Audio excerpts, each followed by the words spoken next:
of some beautiful weather that's coming in this week. So that's the weather for today, and I want to move into something a little bit crazier on the schedule. Something that happened recently was, I mean, obviously we all know about the hints of some sort of pending pandemic or people having this rabies-like symptoms, or I think the word that they were saying too is the trance-like state kind of thing that has permeated some people out there that, if you have any of these conditions or have any of these problems that you're coming up with, you may have come in contact with something. Maybe it's a food. Everybody keeps saying words like pandemic. A lot of us think that that's kind of hyperbole at this point. No doctor anywhere from the CDC anywhere has actually said in any way that this is any kind of condition that someone could come down with, but that hasn't stopped all the naysayers out there from saying that there's something sinister afoot, and I just don't think that a lot of people can put their finger on it. So the first thing that we had happen the other day was there was a military leak that said a program called CONOP 8888 that was about zombie suppression, which is the word that people keep using. And then almost like out of nowhere on Monday, the CDC started a zombie campaign of preparedness. The craziest thing ever. And that's the thing is this stuff really just started happening at the beginning of the year. First we started with this bird thing, that birds are falling out of the sky, and we had some cows falling over dead. A lot of crazy stuff that was going on at the time. And then of course I dare even bring up the Fukushima thing, which I'm sure a lot of people don't want to hear about, and some radiation in the water that may have, there's a lot of things right there right now that can be a cause of this stuff. So we don't want people putting anything on this and thinking that it's anything particular.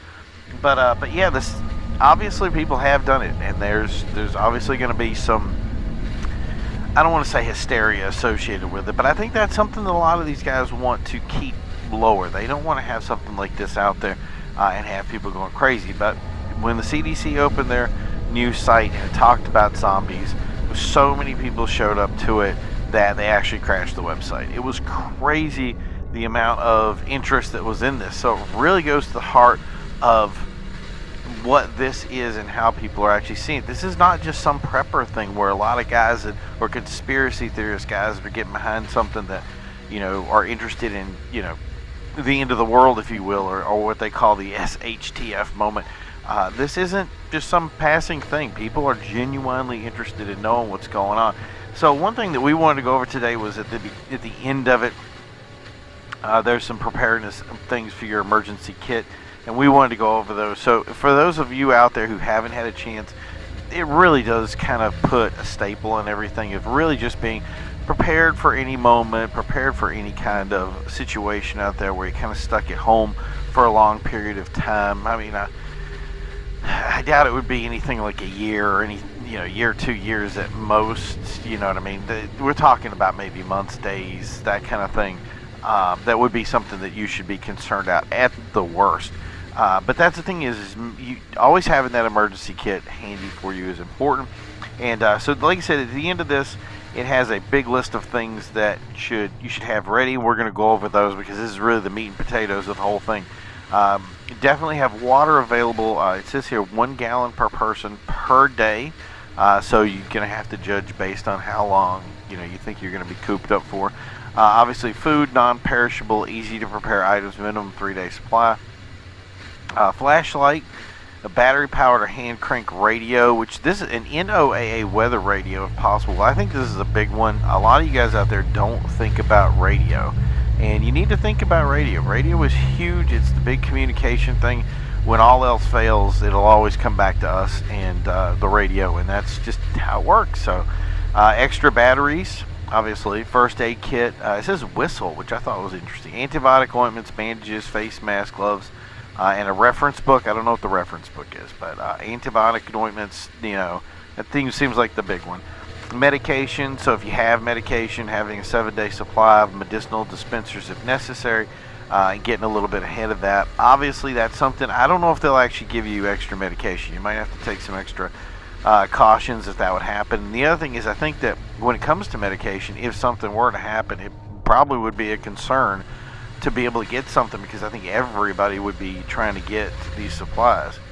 Multi-purpose supplies like wrench, pliers, plastic sheet, duct tape, scissors, matches. Okay, just marry a guy. There you go. So you're good. Or have a guy with you, or a man of any sort. I just hope you guys have this stuff. Sanitation, personal hygiene items, and obviously bleach. Bleach is a big one. Copies of personal documents. I don't understand what medication list, pertinent medical information, proof of address, deed, lease to home, passport, birth certificates. I've never understood that one. It's a little bit crazy, but hey, whatever gets you there, floats your boat. Last one is a cell phone with a charger. Backup chargers are huge. They're pretty easy to get a hold of today, and not a lot of people have them. I guess you kind of wait to have it charged in, but cell phone batteries are not up to speed yet to really be long-term things. Last time we had like a power outage at my place, my phone was lasting a couple hours with any kind of usage, and then you have things that you don't realize how much goes down with that. Like, you suddenly don't have access to the internet, you don't have access to being able to make calls. It's crazy. The last one I think is another one is family disaster plan, family emergency contact information. Very important. But the thing is we go back to that radio. A lot of things like cell phones and phone operations would go down, and it's what's the point of having that contact information if you don't have it? I always say have that backup radio plan. That's huge. But with a lot of the stuff, I think they kind of put it in the aspect of phone lines are still working. You may not always have that, so extra cash can't hurt to have a little extra cash on you. Emergency blanket, extra clothes, sleeping bag. Sleeping bag is huge. Not a lot of people think about that.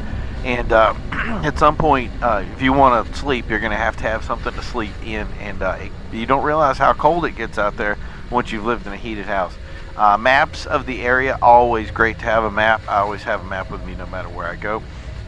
And then it says consider the needs of the family and that kind of thing. So specific medical supplies like hearing aids, extra batteries, baby supplies, bottles, formula, games, activities for children, pet supplies, two-way radios, and extra set of car keys and house keys. Now that's the thing, I'm going to go back to that again, is really just the radio thing has to be huge.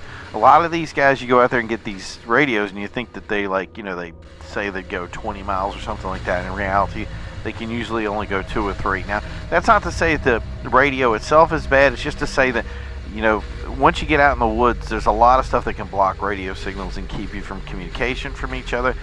So having the ability to have something that's a good radio, that's go get your ham license, go get your ability to be an amateur, radio guy. I don't know what the wording is today, but I know I just have it so that way I can pick up a radio and not be, totally bunk with it. Other than obviously doing the radio show, but regardless, it's a lot of fun to do radio stuff, even if you don't have an apocalypse on hand.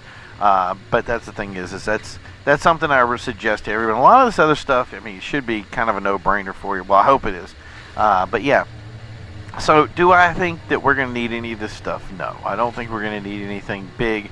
Like I said, at most, when you get some sort of pandemic, it happens, you get a couple of months. A lot of these guys are talking, being ready for years on end. I think that's just a little bit crazy. But hey, you know what? Nothing wrong with being a little bit prepared. I just don't know how we're going to supply water for 1 gallon per person per day for, 700 and some plus days. So yeah, and then so we're going to go over to the sports today. It's going to be a great show. You guys are going to love it. We're going to be right back from